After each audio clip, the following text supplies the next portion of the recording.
Hello, this is Frederick Snell, caseworker with Sunshine Independent Living Facility, and I'm going to go over case number 1234 for one of our residents, Georgia. She's been a resident for 2 years here at Sunshine Independent Living Facility, and the reason that I was brought in on this was because she had a couple incidents lately that the staff was concerned about. Some background for Georgia: she has a good family unit. They live about an hour away. They visit quite frequently, usually on weekends, and her overall health is good. She has a history of some blood pressure issues and arthritis and takes medicines for those. But other than that, she's a pretty healthy lady. For her history for the present problem that we're dealing with, the staff noticed that Georgia did not make it down to the noon lunch several times recently over the last couple weeks, and on one occasion she left her front door open. So they were concerned about those issues. And then another incident that happened, the family said they were visiting one day and her grandson was with them, and she was calling her grandson, whose name is Jack, David, which is his father's name. So there was some confusion there with Georgia.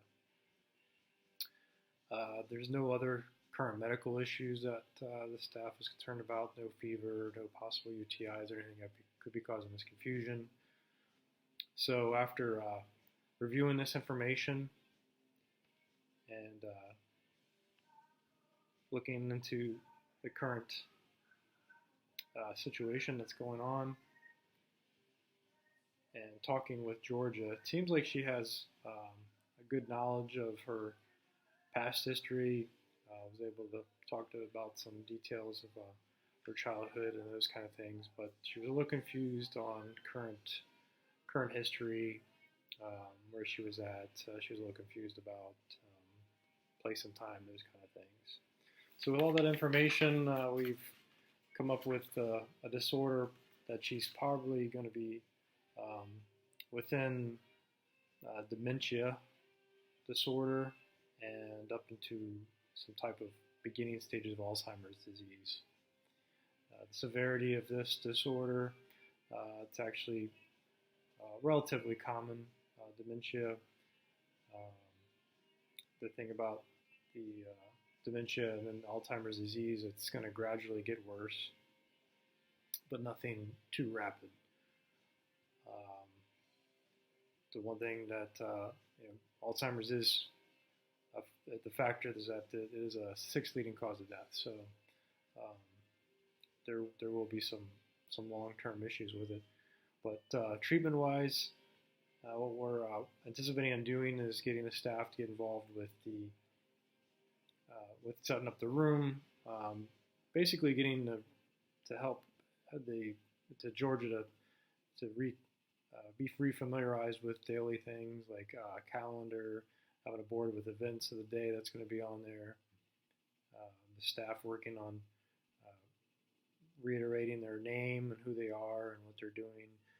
Just the day-to-day things so that Georgia is refamiliarized with the current events to help her with her confusion with that.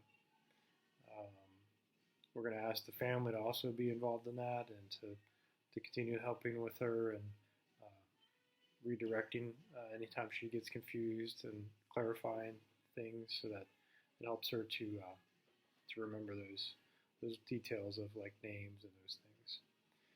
We also will set up some psychotherapy. It's proven to be really good with a treatment for dementia, so we'll be setting that up.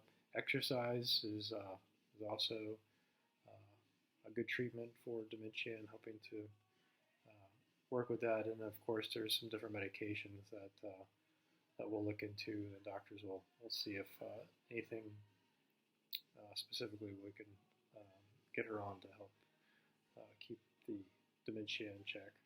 So that's case 1234 with Georgia, and that's all we got. Thank you.